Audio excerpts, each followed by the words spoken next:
Hello everyone, welcome back to my channel. And आज का जो हमारा ये लेक्चर होने वाला है, इसके अंदर हम डिस्कस करेंगे पब्लिक इंटरेस्ट लिटिगेशन। छोटा सा कॉन्सेप्ट है, बहुत इंपॉर्टेंट है। तो बेसिकली इसका बेसिक हम ओवरव्यू देखेंगे आज। तो बेसिकली जो पब्लिक इंटरेस्ट लिटिगेशन है, इसका जो ओरिजिन है वो कहाँ हुआ है? अमेरिका में हुआ है। तो अमेरिकन जूरिस्प्रूडेंस का ओरिजिन है पब्लिक इंटरेस्ट लिटिगेशन का। ये कहीं पर भी डिफाइन नहीं किया गया है, कहीं पर भी किसी भी लॉ में डिफाइन नहीं किया गया था। इसका ओरिजिन या बेसिकली मैं बोलूँ इसका जो डेवलपमेंट है इस कॉन्सेप्ट का, वो कोर्ट में किया है धीरे धीरे कुछ केसेस के थ्रू। तो किसको बोल सकते हैं हम कि किसने इस कॉन्सेप्ट को इवॉल्व किया है? तो जस्टिस पीएन भगवती जी ने इस कॉन्सेप्ट को इवॉल्व किया है, डेवलप किया है। अब बेसिकली हम मतलब भी देख लेते हैं। पब्लिक इंटरेस्ट लिटिगेशन, लिटिगेशन का मतलब क्या है? केस फाइल करना। पब्लिक इंटरेस्ट मतलब पब्लिक के हित के लिए केस फाइल करना। तो कितने सारे मैटर्स हैं जो पब्लिक इंटरेस्ट के ऊपर जिसमें हम केस फाइल कर सकते हैं, जिसको हम पीआईएल बोलते हैं। जैसे फूड एडल्ट्रेशन हो गया, खाने में मिलावट हो गया, या मिनिमम वेजेस नहीं पे किए जा रहे हैं, टेररिज्म है, एनवायरमेंट है, पब्लिक न्यूसेंस है, पब्लिक ट्रांसपोर्ट है, एट्रोसिटीज हो रही हैं, यानी कि कुछ भेदभाव हो रहा है, या जो माइनॉरिटीज हैं उनके अधिकारों का हनन हो रहा है, या चिल्ड्रन के राइट्स को नेग्लेक्ट किया जा रहा है, बाउंडेड लेबर है, एक्सप्लॉयटेशन, कंस्ट्रक्शन, पब्लिक ट्रांसपोर्ट। कितने सारे एरियाज हैं जिन पे पब्लिक इंटरेस्ट लिटिगेशन फाइल की जा सकती है। और दूसरा क्या होता है? बेसिकली इंट्रोडक्शन तो कर दिया ये जस्टिस पीएन भगवती ने, तो कोर्ट ने इंट्रोड्यूस कर दिया इस कॉन्सेप्ट को। उसके बाद जो जुडिशियल एक्टिविज्म है, जुडिशियल एक्टिविज्म के कॉन्सेप्ट को ध्यान में रखते हुए जुडिशरी एक्टिव रोल प्ले करती है और पीआईएल के थ्रू पब्लिक इंटरेस्ट को प्रोटेक्ट करती है। तो ये काम इस तरीके से किया जाता है, इस कॉन्सेप्ट को इसलिए लेकर आए। अब कॉग्निजेंस कैसे लिया जाता है? कॉग्निजेंस लिया जाता है या तो सुओ मोटो या फिर किसी भी एक पर्सन के एप्लीकेशन के थ्रू।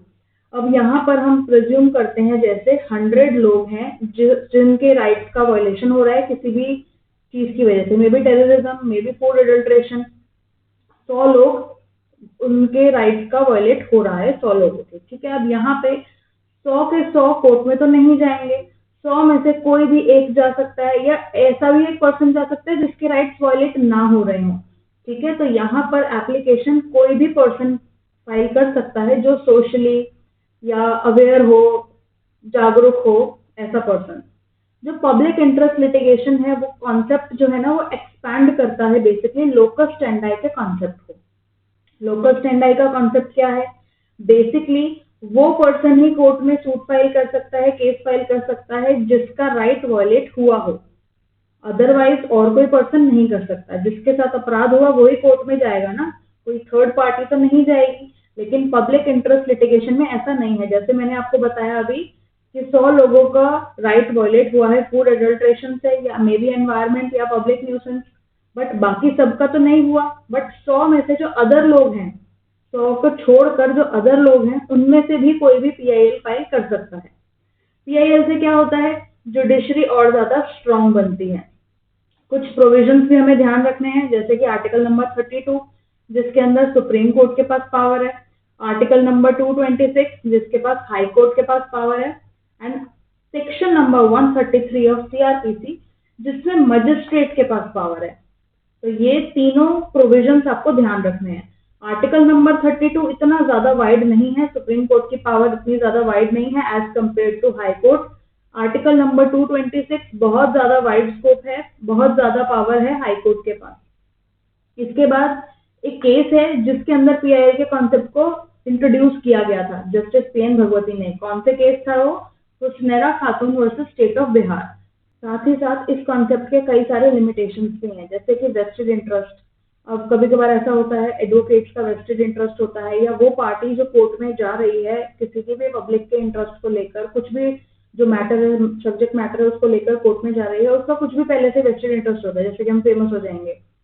सेकंड है डिले इन डिस्पोजल। अब कई सारी पिटिशंस इस तरीके से फाइल हो रही हैं धीरे धीरे, तो जैसे प्रचलित हो गया है ये कॉन्सेप्ट, तो धीरे धीरे बहुत सारी पिटिशंस फाइल होने लगी हैं। तो इस तरीके से जो डिस्पोजल है उसमें भी डिले होने लगा है। दूसरा, ओवर एक्ट इंटरफेरेंस। बेसिकली अब यहाँ पर क्या हो रहा है? इंटरफेरेंस भी हो रहा है। तो जुडिशरी दूसरे मामलों के अंदर या एग्जीक्यूटिव के मामलों के अंदर इंटरफेयर कर रही है यहाँ पर। तो एक तरीके से ये हैं कुछ लिमिटेशंस जो पब्लिक इंटरेस्ट लिटिगेशन की मानी जाती हैं।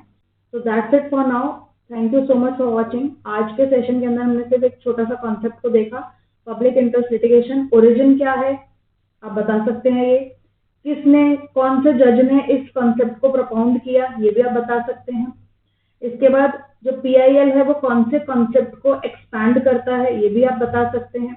कौन से आर्टिकल के अंदर सुप्रीम कोर्ट के पास पावर है, कौन से आर्टिकल के अंदर हाई कोर्ट के पास पावर है, कौन से सेक्शन के अंदर मजिस्ट्रेट के पास पावर है, और कौन से कॉन्सेप्ट को यूज करते हुए जो कोर्ट है वो पब्लिक इंटरेस्ट को प्रोटेक्ट करती है, जुडिशियल एक्टिविज्म, और कौन सा केस है जिसके अंदर पब्लिक इंटरेस्ट लिटिगेशन के कॉन्सेप्ट को propound किया, डेवलप किया, एंड इसके लिमिटेशन। तो ये सारी चीजें अब आपके माइंड में क्लियर होंगी और साथ ही साथ मैटर्स, कौन कौन से सब्जेक्ट मैटर है जिन मैटर्स के ऊपर कोर्ट में PIL फाइल की जा सकती है। और लास्टली ये जो मैटर्स मैंने लिखे हैं ये एग्जॉस्टिव नहीं है, इसमें और भी मैटर्स इंक्लूड किए जा सकते हैं। So that's it for now. अगर आपको ये लेक्चर पसंद आया तो लाइक करिए, सब्सक्राइब करिए, अपने फ्रेंड्स के साथ शेयर कीजिए, और thank you so much, channel के साथ जुड़े रहिए। See you in my next video.